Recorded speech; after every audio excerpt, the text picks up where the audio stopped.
رسول اللہ صلی اللہ علیہ وسلم نے فرمایا، تم سچائی کو لازم پکڑو اور ہمیشہ سچ بولو، کیونکہ سچ بولنا نیکی کے راستے پر ڈال دیتا ہے اور نیکی جنت تک پہنچا دیتی ہے۔ رسول اللہ صلی اللہ علیہ وسلم نے فرمایا کہ بڑے بھائی کا حق چھوٹے بھائی پر ویسا ہے جیسے باپ کا حق بیٹے پر۔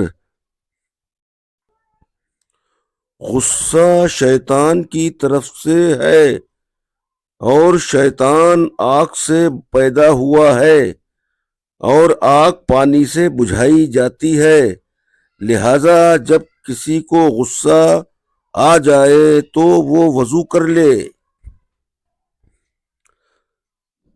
حضرت محمد مصطفیٰ صلی اللہ علیہ وسلم نے ارشاد فرمایا، دانش مند وہی ہے جو اپنا محاسبہ کرے اور موت کے بعد آنے والی زندگی کے لیے عمل کرے، اور بے وقوف وہ ہے جو اپنے نفس کو اس کی خواہشات کے پیچھے لگا دے اور پھر اللہ تعالی سے رحم کرم کی لمبی لمبی امیدیں رکھے۔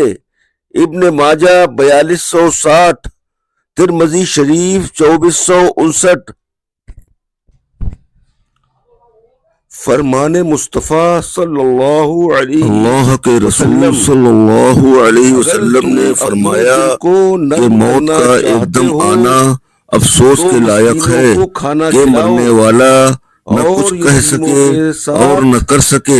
آپ صلی اللہ علیہ وسلم کے زمانے میں ایک آدمی بھی بیٹھا ہوا ایک دم مر گیا تو کسی نے کہا، کیا اچھی موت مرا ہے، نہ کوئی بیماری دیکھی اور نہ کچھ جان نکلنے کی تکلیف ہوئی۔ صلی اللہ علیہ وسلم نے اس آدمی سے ارشاد فرمایا کہ تیرے پاس کیا ثبوت ہے کہ اچانک ایک دم مرنے سے اس کو تکلیف نہیں ہوئی؟ اگر اللہ تعالی اس کو اس حال میں موت دیتا کہ وہ بیماری کی تکلیف اٹھاتا تو اس کے سب گناہ معاف ہو جاتے۔